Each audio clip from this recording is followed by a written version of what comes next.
नमस्कार. मी तेजस लक्ष्मण सप्तर्षी, श्री नागेश्वर मंदिर, सोमवारपेठ, पुणे येथे वंशपरंपरागत पूजक आणि अर्चक. आज मी तुम्हाला मुद्दामून हा व्हिडिओ पाठवत आहे.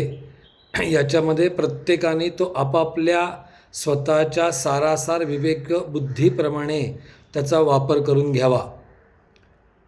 आज दिनांक 3 मार्च 2026 रोजी ग्रस्तोदित खग्रास चंद्रग्रहण आहे.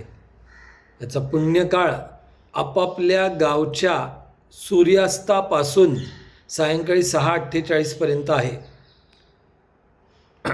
पुण्यामध्ये सायंकाळी 6:39 ते सायंकाळी 6:48 एवढेच काही 9 ते 10 मिनटं या कालावधीमध्ये पर्वकाळ किंवा पुण्यकाळ आहे. मुख्य विषय की गर्भवती स्त्रियांनी कसं पालन करावं. किमान सकाळी 11 वाजायच्या आत वेधामध्ये गर्भवती स्त्रियांनी जेवण करून घ्यावं. नंतरच्या काळामध्ये पाणी पिल्यास हरकत नाही.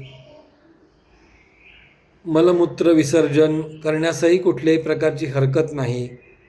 फक्त ग्रहणाचा जो पर्वकाळ आहे 9 ते 10 मिनटं या कालावधीमध्येच गर्भवती स्त्रियांनी शांतपणे बसून आपल्या सद्गुरूंनी दिलेलं किंवा आपण ज्या मंत्राचा जप वारंवार करता तो स्थिरत्वाने कुठल्याही प्रकारचे मोबाईल न बघता 9 ते 10 मिनटं फक्त जागेवर बसायचं आहे.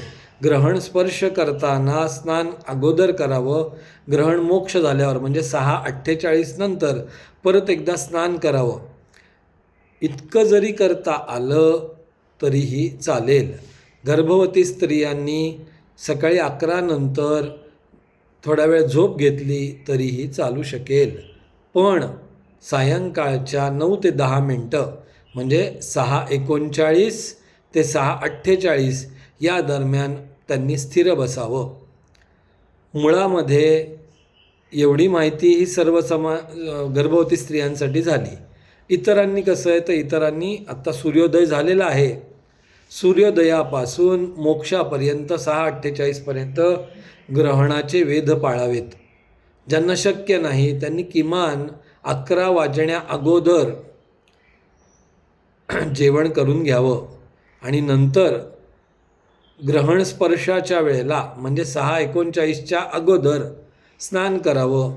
ग्रहण मोक्ष झाल्यावर स्नान करावं आणि मधला जो पर्वकाळ पुण्यकाळ आहे त्या पुण्यकाळामध्ये जप, आपण काही देवाचं कुठल्याही प्रकारचं ध्यान करत असाल तर ते अशा प्रकारे ह्या सगळ्या गोष्टी कराव्यात.